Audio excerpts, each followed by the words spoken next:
Pretty Girl.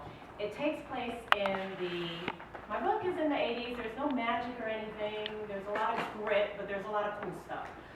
It takes place in Brooklyn, New York. It's based a little bit on my upbringing, but it's basically about 14-year-old Faye.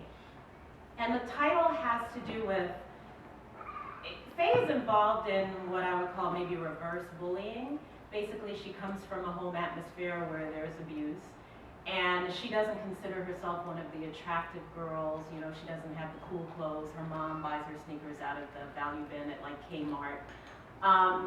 And you know, there's been a little verbal abuse from the girls in school who had all the cool stuff.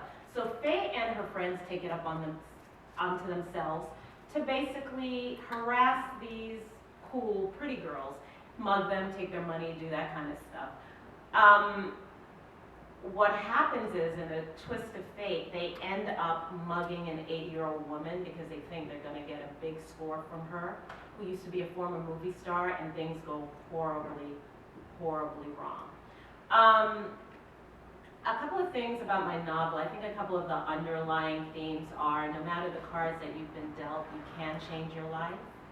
And also one of the other themes is sometimes the way that we feel people think of us, you know, as far as attraction, and that we sometimes internalize and end up doing things that aren't as pretty. Faye's actually beautiful, she just doesn't see it. But instead of babbling on, I told you I'm a rebel. So I'm actually gonna read a little bit from the book, if you allow me. And this is about 8 chapters in. So this will give you a little bit of flavor about what this is about. Okay. Maybe I shouldn't have called Sister Margaret Teresa Patricia Bernadette crazy, frustrated, and mean, because I'm now convinced that she's cast some kind of karmic spell on me. Torment an old woman, and ye shall inherit your own tormentors.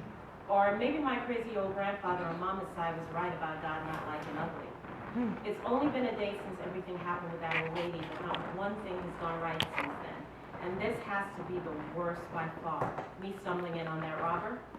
I shouldn't have entered our apartment in the first place, but I was so distracted after discovering the little gift Caroline had left in my hair, bubble gum. And everybody knows you don't mess with a black girl's hair. As I put my key into the first lock, I focused on getting to the closest mirror. I was focused on the door to the old lady's apartment opening, on whether she had moved from that kitchen floor, whether she was still lying there, all cold and beyond this world. I was focused on everything except what was directly in front of me. Didn't even notice that the first lock didn't turn, but when the second one didn't either, I realized it was because it was already open. Thought maybe Mama had come home early and was doing laundry or emptying the garbage and had forgotten to lock the door behind her. I was scared because I had left the house a mess this morning and I knew Mama would be mad about it. But if I had to choose between a homicidal robber and my pissed off mother, I would choose my pissed off mother, I think.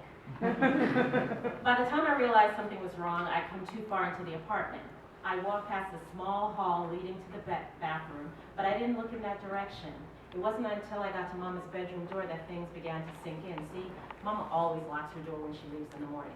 Guess she thinks I have nothing better to do than snoop through her stuff. But today her door was wide open, and the inside frame where the lock should have been was busted. Now I'm huddled in the broom closet in the kitchen, scared for my life. I hear these footsteps, but they only last for a few seconds before there's silence again. This is the worst part, I think, the silence. Because we have a really long hallway leading to the front door, and those 5 or 6 footsteps are not nearly enough to lead that robber out of the apartment. And although I picked up the butcher knife before jumping into the broom closet, I'm not too confident. Even if I could surprise him and maybe get a whack at him or something, the way my hands are shaking, I'm not so sure I'd do him any harm. So I shut my eyes and I make a promise to God that if he lets me live, I will try my best to be a better person. I won't say things under my breath to Mama, and I'll even try not to wish I had a different mother altogether. If he lets me live, I'll figure something out to make up for what I did to that old woman. I don't know what, but something. I've never been so scared in my life. I open my eyes and try not to breathe, but that only lasts about 30 seconds. I wonder how long the greatest breath holder in the world could hold his breath. Probably should have paid attention in science class that day. I think Mr. Blythe said the human brain can go without oxygen for 4 minutes, something like that. But suppose a robber takes longer than 4 minutes to leave the apartment. I mean, I wouldn't want to pass out with him still in the house and fall out of the closet right in front of him. So maybe that wouldn't be such a bad thing. I'd probably scare him half to death, and maybe he'd drop his gun or knife or shogun sword or whatever weapon he had. The sound of the wooden beads that hang from the living room doorway knocking together snaps me out of my thoughts. It's not loud enough for him to have walked through them, but it's loud enough for him to have brushed past. And the living room is almost directly across from the kitchen. And my breath won't even come the way it should. And I realize my inhaler's in my school bag, and my school bag's on the kitchen counter. I don't really have bad asthma, so I hardly ever have to use it, but every now and then I have an episode. And this situation definitely qualifies as one of those every now and then. But if this robber is standing where I think he is, he has full view of the kitchen. And if he has full view of the kitchen, I'm sure he can see my bag. Oh man. With my winter coat and knit hat on and with the radiators humming with steam, I'm starting to get overheated. I can feel a bead of sweat drip into my eye, and then another and another. But the broom closet is so narrow, I just barely fit into it, so I don't dare try to take the coat off. I don't dare move an inch. And I'm wondering if this was how that old lady felt when we were in her home. Was her heart beating the way mine is now? Did everything she had ever done in her life come rushing forward, speed race her fast? Everything good, everything bad?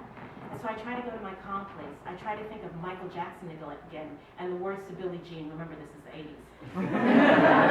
But all that comes to mind are the ones to Thriller. It's close to midnight. Looking in the dark. Man, that is not the right song for this one.